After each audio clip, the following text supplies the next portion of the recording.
Bonjour frères et sœurs et bon dimanche à vous. J'espère que vous avez passé un agréable week-end. Le thème que nous allons développer ce matin est intitulé La jalousie, émanation de Satan. La jalousie, émanation de Satan. Définissons rapidement certains termes pour mener à bien notre édification de ce matin.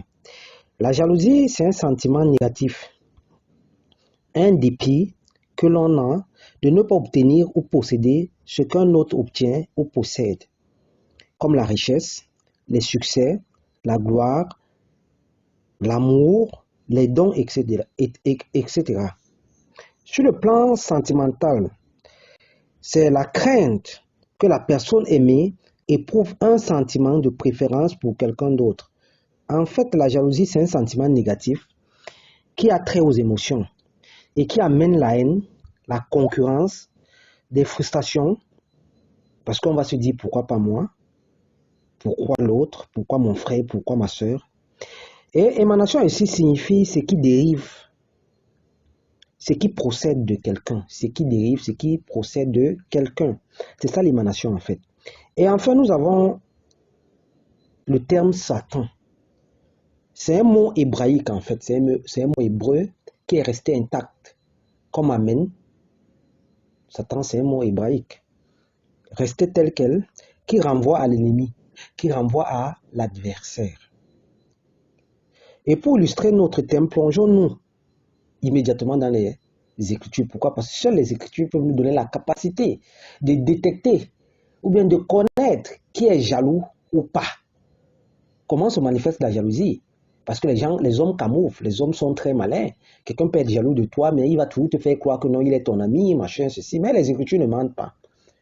Les Écritures ne peuvent mentir. Donc ce matin, nous allons nous plonger dans les Écritures. Et nous sommes dans Genèse 37, du verset 3 au verset 27. Genèse 37, du verset 3 au verset 27. Pourquoi? Parce que ici, nous avons un avatar. Un avatar du nom de Joseph. Joseph, c'est un phénomène. Joseph, c'est un modèle, en fait. Ça veut dire que c'est tous ceux-là qui veulent passer par les bras du Seigneur, qui veulent comprendre comment fonctionne l'Éternel, doivent d'abord lire ou bien comprendre l'histoire de Joseph. Parce que Joseph nous enseigne beaucoup de choses. L'histoire de Joseph est incroyable. Joseph, c'est un élu en fait. Parce que Matthieu 22, le verset 14 déclare qu'il y a beaucoup d'appelés, mais peu d'élus. Un élu, c'est quelqu'un qui sera différent des autres. Ça, c'est quelqu'un qui va ramer à contre-courant. Et Joseph, dans la maison de Jacob, qui est encore appelé ici Israël, Joseph était différent de tous ses frères, en fait. Pourquoi? Parce que Joseph est né avec des dons. Joseph est né avec des dons. Joseph fait partie de cette catégorie de personnes, parce qu'il y a trois types de catégories, il y a trois types de grandeur. Il y a des grandeurs, il y a des grands qui naissent déjà grands. Joseph était né grand. Il y a ceux-là qui le deviennent, et il y a ceux qu'on établit grands. Mais Joseph était dans la première catégorie, Joseph était né grand.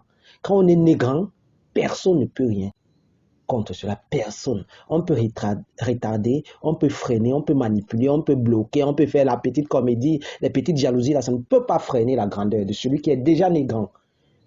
Parce que ça vient en symbiose avec l'Élohim d'Israël.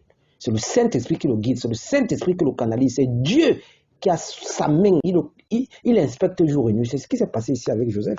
Et nous allons lire. Pourquoi? Parce que la Bible ne peut pas mentir. La Bible déclare dans le verset 3 ici, Israël aimait Joseph plus que tous ses autres fils, parce qu'il l'avait eu dans la vieillesse. Et il lui fit une tunique de plusieurs couleurs. Ses frères virent que leur père l'aimait plus que tous, et ils le prirent en haine. Ils ne pouvaient plus parler avec lui avec amitié. Joseph eut un songe, et il le raconta à ses frères qui le haïrent encore davantage. Il leur dit, écoutez donc ce songe que j'ai eu. Nous étions alliés des gerbes au milieu des champs, et voici ma gerbe se levait et se tint debout, et vos gerbes l'entourèrent et se prosternèrent devant elle. Ses frères lui dirent, est-ce que tu régneras sur nous? Est-ce que tu nous gouverneras? Et il le haïrait encore davantage, à cause de ses songes et à cause de ses paroles.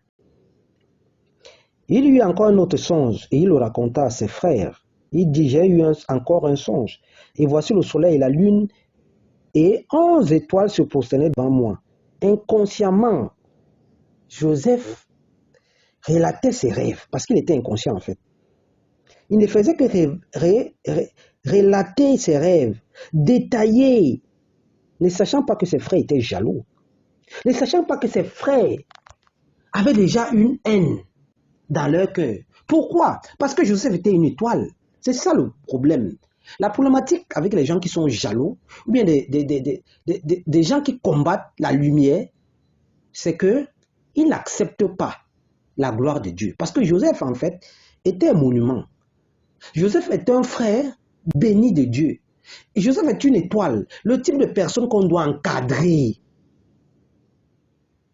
Il y a des gens comme ça, qu'on doit encadrer, qu'on doit guider, qu'on doit aider à accomplir leur destinée sur la terre. Mais combien le font? La plupart du temps, nous sommes jaloux. C'est ce qui se passe ici.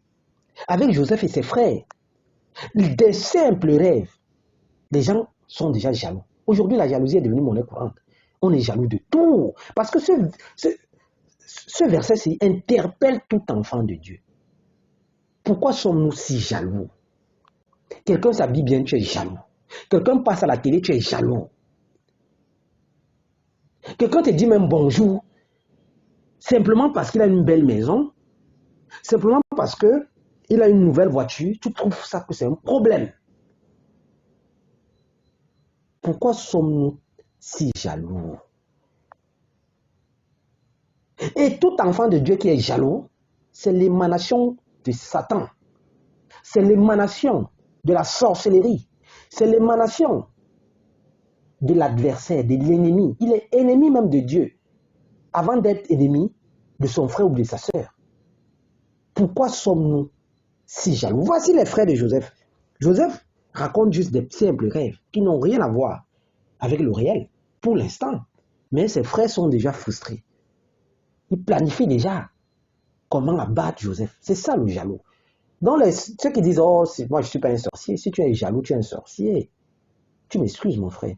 Pourquoi? Parce qu'un véritable enfant de Dieu ne peut pas être jaloux. Tu as des dons, tu as des trésors enfouis en toi. Pourquoi tu vois seulement la grâce du voisin?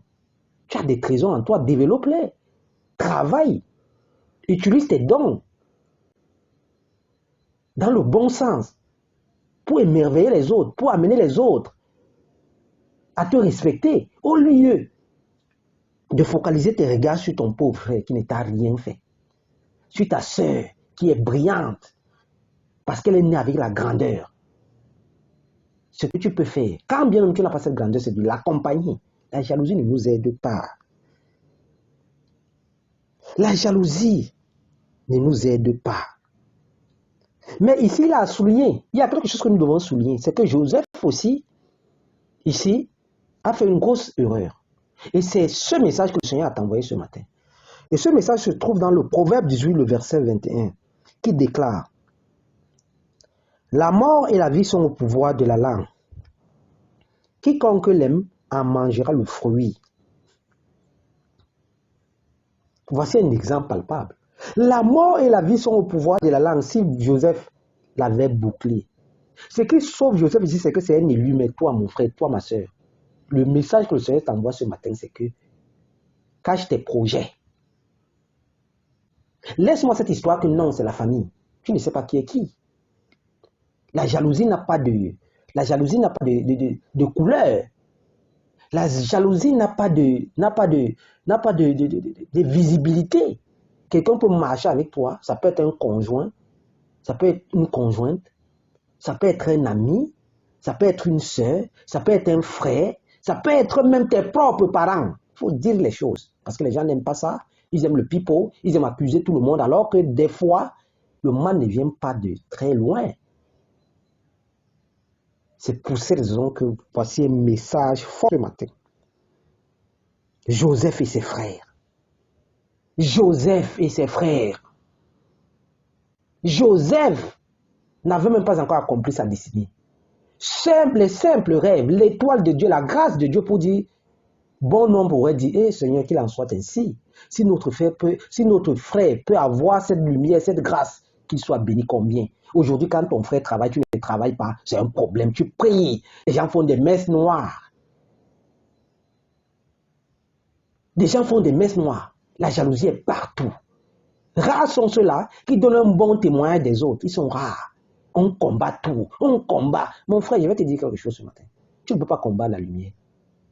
Une banane, lorsqu'elle doit mûrir, elle va mûrir partout. Tu ne peux pas combattre la lumière. C'est des choses à éviter.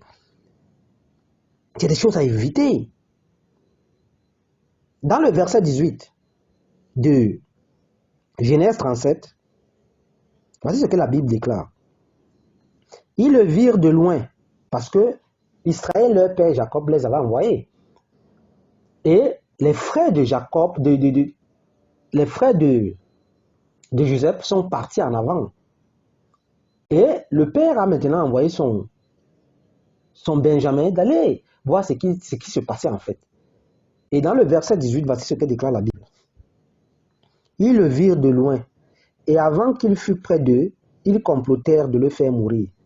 Ils se dirent l'un à l'autre, voici le faiseur de songes qui arrive. Voici le faiseur de songes qui arrive. Venez maintenant, tuons-le et jetons-le dans une citerne. Nous dirons qu'une bête féroce l'a dévoré, et nous verrons ce que deviendront ces songes.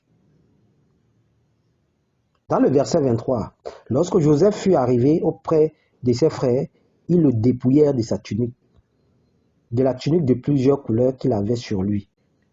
C'est ça. Ils le dépouillèrent. Le jaloux, son rôle, c'est quoi? C'était de dépouiller. C'était dépouiller. C'est ça le rôle du jaloux. C'est humilier. C'est te rabaisser en croyant que c'est ainsi qu'il pourra voler ta grâce. En croyant que c'est ainsi qu'il pourra voler ton étoile. Sauf que c'est impossible. Dans toutes les petites magouilles que les gens font de gauche à droite, tu vois des gens même que dans le passé. Parce que le jaloux ne vient jamais de loin, hein. Il est toujours là. Soit c'est un ami, soit c'est un frère que vous avez mangé sur la même table. Dès qu'il commence à voir que tu as une étoile qui est plus forte, tu as une grâce qu'il n'a pas, au lieu de se revenir vers lui et dire Seigneur, Seigneur, montre-moi la grâce, le trésor que tu as caché en moi, il va plutôt te jalouser. Médire de toi de gauche à droite. Aller de ville en ville, de maison en maison, raconter des balivernes, en croyant que c'est comme ça qu'il pourra te rabaisser. Mais c'est impossible, ce que Dieu a déjà béni. Personne ne peut le rabaisser. C'est des erreurs à ne pas faire. Je m'adresse à toi, mon frère. Je m'adresse à toi, ma soeur. Je m'adresse à toi, ma soeur. Écoute la voix du Saint-Esprit. N'écoute pas la voix de l'homme qui parle, non. Mais écoute la voix du Saint-Esprit qui te parle ce matin. Que tu as ta grâce en toi.